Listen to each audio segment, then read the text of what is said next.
कौन भल लगुच जेते आम रोग बाग माने प्रार्थना करी चर्च को गला माने आमर सब शांति होची चर्च निजे घर आसिकी से प्रार्थना करी माने प्रति रविवार आमको साज्य करुँच से साज्य आम भल हो कौन कौन सब साहाय्य करते कौन रोग बाग से गुड़ाक साज्य करुँच प्रार्थना कले रोग विराग भल हाँ आख पाख केतेटा गाँ एमती अच्छी आखु पाखु अच्छी इटा आम इटा पेट्रोल टाकी मोहनीपुर बेलमरा गोविंदपुर गिरीपुर आम आख पाख समस्ते अच्छा प्रेयर कले सब भल हो हाँ मंदिर गले भल होनी नाई मंदिर गले किसी होनी मंदिर के जाइए परीक्षा कर ठाकुर डाकी नाई मंदिर को जाइए तो गुटा गुटा नड़िया जुड़ा जुड़ा नड़िया देले भी से ठाकुर शुणु नहीं कौन करवा लास्ट रे माने जीशु धर्म को बाध्य जाइके पड़ुची समस्त को नमस्कार प्रेस लॉर्ड आउ ए भाई एते सुनला पर भी विश्वास करू नाहांती हजार जन को पचारले भी ए गुटे कथा एका कहबे एंती लोक एका बिल्ले को भागर बुला पे नेबे बाइबल रो वाक्य मु तीन पद पढ़ी की सुनाइबी आपण माने सुनंतु लूक 21 रो 17 पद पुणी मोहर नाम सकाशे तुम्हें माने समस्त द्वारा घृणित हेब आपण माने ख्रीष्टान लोक मान को घृणा करबा पूर्व ऑलरेडी एटी लेखा है जीशु कहते मोहर नाम सकाशे तुम्हें माने समस्त द्वारा घृणित हेब ख्रीष्टान लोक माने जीशु नाम सकाशे समस्त द्वारा घृणित हेबे आउ गोटे वाक्य में पढ़ा माथ्यू 19 23 पदर आम पढ़ा से जीशु आपण शिष्य मानक कहले मु तुम्ब मानक सत्य कहूची धनी लोक अति कष्ट स्वर्ग राज्य प्रवेश कर आपण मैंने कहते पैसा देना धर्म परिवर्तन करुँच भावुवे एटी लेखाई जीशु कहते धनी लोक अति कष्ट स्वर्ग राज्य प्रवेश कर लेखाई आउ गोटे वाक्य आम जा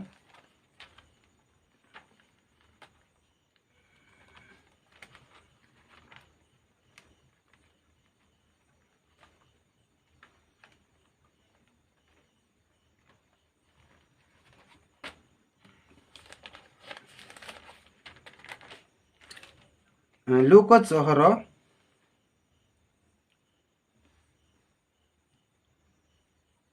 27 पदर आम पढ़ा किंतु श्रवण करुच जे तुम्हें माने तुम्ब मानक मु कहूची तुम्ब मानक शत्रु मानक प्रेम कर जो माने तुम्ब मानक घृणा करती से मंगल कर एटी शत्रु मानक प्रेम करने विषय लिखाई जो मैंने तुम मानक घृणा करती से मंगल कर बोलिकी लिखाई शत्रु मानक प्रेम करने विषय लिखाई आटू बेटर कौन अच्छी जोटा बोल सेटा को मानबे लोक माने हिंदू शास्त्र रे देखबा पाई गले शत्रु को वध करने विषय लिखाई आउ वीडियो टिके देखिदेबा तापरे आउ वाक्य रे जिबा मंदिर नुहे चर्च गले भल होची रोग देवगढ़ जिले में एबे अनेक आदिवासी गाँव में समस्ते ख्रीस्टियान धर्म को ग्रहण करुँच विश्वास से रही जे मंदिर गले पादुका पाइले कि नड़िया पिटिले ठाकुर पाखे रोग वैराग भल होनी किंतु चर्च को गले केमती भल होची से विषय आम आलोचना करवा आपड़ देखुं एमाने समस्ते हिंदू धर्मर लोक किंतु एमाने जेतबेले किछि फादर को संस्पर्श रे आसिचंती एवं विशेष भाव में चर्च जाउचंती प्रेयर करुचंती एमाने कहवा कथा एमानकर दाबी जे चर्च गले सबु रोग वैराग भल होची भाई आपन ना कोन कोन रोहित सुना जे चर्च गले कोन सब सुविधा होची किछि सुविधा ना हम रोग व्याधि सुविधा होची कोन होची आम फैमिली रे जो रोग व्याधि जहाँ छुआ छोट छुआ बड़ हो जहाँ को होई से जाइए आम किसी करूने प्रार्थना कले प्रभु को हृदय भितर डाकले सब क्लियर सब ठीक हो କଣ ହେଇଥିଲା କଣ ହେଇଛି କହିପାରିବ ସେମିତି ଗୋଟେ ଉଦାହରଣ? ହଁ ମୋ ଛୁଆ ହେଇଗଲା ନା 16 ବର୍ଷ ତାପରେ ତିନି ମାସରୁ ଏମିତି ତା ବାହାରିଥିଲା ସେ ଜିନିଷଟା ତାପରେ ସେ ଜାଗାକୁ ଯେତେବେଳେ ଗଲୁ ମେଡ଼ିକାଲ କିଛି ନହେଲେ 10 ଦିନରେ 15 ଦିନରେ ମେଡ଼ିକାଲ ଭର୍ତ୍ତି କରାହେଉଥିଲା ତାପରେ ଏଇଟା 3-4 ବର୍ଷ ହେଲା ନା ସେଇ ଜାଗାକୁ ଗଲା ପରେ ଟୋଟାଲ କେବେ ମେଡ଼ିକାଲ ପତ୍ର କିଛି ଭର୍ତ୍ତି ନାହିଁ ବ୍ଲଡ଼ ଲାଗୁନି ନା ରକ୍ତ ଲାଗୁନି କିଛି ଆଉ ଲାଗୁନି। କେତେ ବର୍ଷ ହେଲାଣି ଚର୍ଚ୍ଚ ଗଲା ପରେ ସେବେ ଭଲରେ ଅଛ? ଏଇଟା 5 ବର୍ଷ ହେଇଯିବ। 5 ବର୍ଷ ହେଲା ଭଲରେ ଅଛ। ହଁ। କୋଉଠିକି ପ୍ରାର୍ଥନା କରିବା ପାଇଁ ଯାଉଛ? ପ୍ରେୟାର କରିବା ପାଇଁ କୋଉଠିକି ଯାଉଛ? ଆମ ପତ୍ରାପଲ୍ଲୀ ନିର୍ବେଣୀ ସାହି ପତ୍ରାପଲ୍ଲୀ। ହଁ ମା ଆପଣଙ୍କୁ ଚର୍ଚ୍ଚ ଗଲା ପରେ କଣ ଲାଭ ମିଳିଛି? ମତେ ଭଲ ଲାଗୁଛି। କଣ କଣ ହେଇଥିଲା? ଏ ରୋଗ ବୋଇଲେ ଯୋଉ ସୁଗାର ଆଉ ବିପି ବୋଇଲା ବେଳକୁ ମୁଣ୍ଡ ବୁଲାଏ ଆଉ ଦେହଟା ମୋର ଖାଲି ଥରି ହୁଏ ଆଉ ମୁଣ୍ଡ ବଳ ଲାଗେ ନାହିଁ ସେଠୁ ମେଡ଼ିସିନ ନାହିଁ ଖାଏ ବୋଲି ସେଠିକି ଗଲି ସେଠୁ ତ ଭଲ ଲାଗୁଛି ଆଉ। ମେଡିସିନ ନ ଖାଇଲେ ବି ଭଲ ଲାଗୁଛି? ମନ୍ଦିର ଗଲେ କିଛି ହଉନି? ନାଇଁ ସେଠିକି ଗଲେ କିଛି ହଉନି ଆଉ କିନ୍ତୁ ଚର୍ଚ୍ଚ ଗଲେ ହଉଛି ବିନା ମେଡିସିନ ରେ ଭଲ ହଁ ହେଇଯାଇଛି? ଭଲ ହଁ। ଏଇଟା ଆପଣ ନିଜେ ନିଜେ ଉପଲବ୍ଧି କରୁଛନ୍ତି ନା ଆପଣଙ୍କୁ କିଏ ବୁଝେଇ ଦେଇଛି? ନାଇଁ ନାଇଁ କେହି ବୁଝେ ନାହିଁ ଆମକୁ ନାଇଁ। ଫାଦର ଆସୁଛନ୍ତି ଗାଁକୁ? ଆସୁଛନ୍ କଣ ବୁଝଉଛନ୍ତି? ସବୁ କଥା ବୁଝଉଛନ୍ ଆଉ କଣ ବୁଝଉଛନ୍ତି? ସେଠୁ ପ୍ରାର୍ଥନା କରୁଛନ୍ ଆଉ ସେଠୁ ତ ଭଲ ଲାଗୁଛି ଆଉ। ପ୍ରାର୍ଥନା କଲାରୁ ସବୁ ଭଲ ଲାଗୁଛି? ଆପଣଙ୍କୁ ପ୍ରାର୍ଥନା କଲେ ଭଲ ଲାଗୁଛି? ହଁ। କଣ ଭଲ ଲାଗୁଛି? ଯେତେ ଆମ ରୋଗ ବାଗ ମାନେ ପ୍ରାର୍ଥନା କରିକିରି ଚର୍ଚ୍ଚକୁ ଗଲା ମାନେ ଆମର ସବୁ ଶାନ୍ତି ହେଉଛି।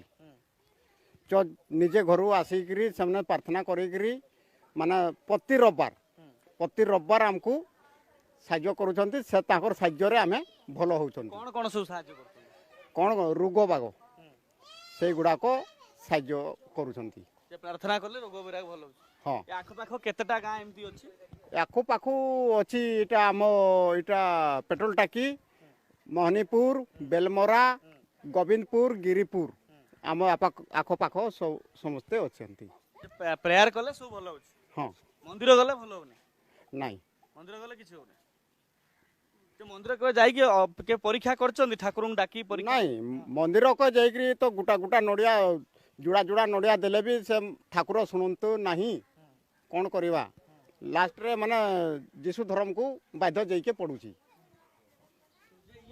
ଆପଣ କଣ କୋଉ ଧର୍ମ ନେଇଛନ୍ତି? ପ୍ରଭୁଙ୍କୁ ଜାଣିକିରି ବିଶ୍ୱାସ କରିକିରି ଆଉ ବର୍ତ୍ତମାନ ଛୁଣଗା 5 ବର୍ଷ ହେଲାଣି ବ୍ଲଡ଼ ବି ଲାଗବାର୍ ନାହିଁ ଆଉ ଲାଲେ ସବୁଦିନ ମାନେ ମେଡ଼ିକାଲ ହିଁ ଘର ଥିଲା ପ୍ରଭୁଙ୍କର ପାଖକୁ ଯାଇକିରି ବହୁତ ଶାନ୍ତିରେ ରହୁଛୁ ଆମର ପରିବାରରେ ବି ବହୁତ ଶାନ୍ତିରେ ଅଛନ୍। ଠାକୁରଙ୍କୁ ଡାକିଲେ କିଛି ହଉନି? ନାଇଁ ମନ୍ଦିରକୁ ଗଲେ କିଛି ଲାଭ ମିଳୁନି? ଲାଭ ନାହିଁ ସବୁଆଡ଼େ ତ ବୁଲିକରି ଲାଷ୍ଟରେ ପ୍ରଭୁଙ୍କୁ ହିଁ ପରିଚୟ ପାଇକରି ଏବେ ସୁସ୍ଥତାରେ ଅଛୁ ଆଉ। ଫାଦର କଣ ଶିଖଉଛନ୍ତି ଆସିକି? ମାନେ ସବୁ ମାନେ ପ୍ରଭୁଙ୍କର ପ୍ରଚାର କରୁଛନ୍ତି ଆଉ। ସବୁ ଲୋକ ହେଇଗଲେଣି ଧର୍ମ ପରିବର୍ତ୍ତନ କରି? ନାଇଁ କୋଉ ଧର୍ମରୁ କୋଉ ଧର୍ମକୁ ଯାଉଛନ୍ତି?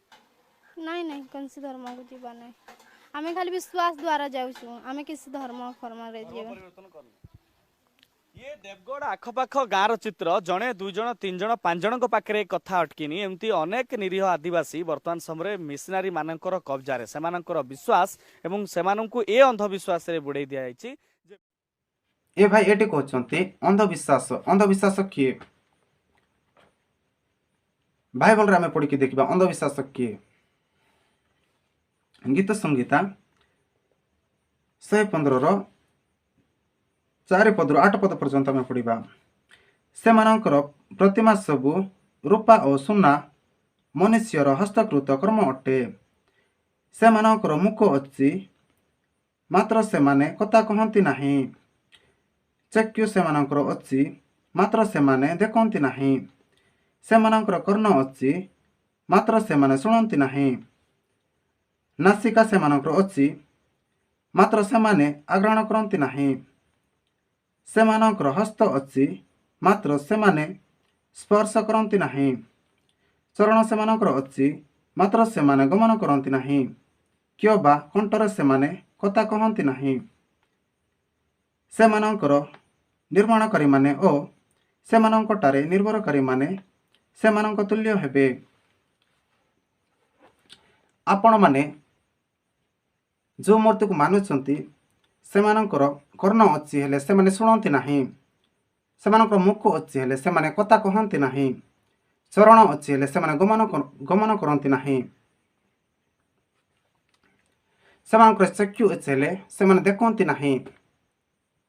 ଯେଉଁମାନେ ସେମାନଙ୍କୁ ମାନୁଛନ୍ତି ସେମାନେ ବି ଗୋଟେ ଅନ୍ଧବିଶ୍ୱାସ ମାନେ।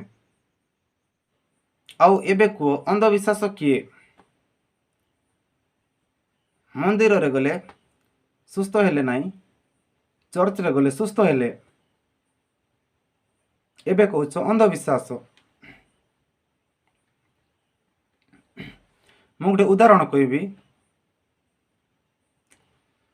ପତର ସହିତ କରଲା ବିଲେଇ ଆଉ ପତର ସହିତ କରଲା ମୂଷା।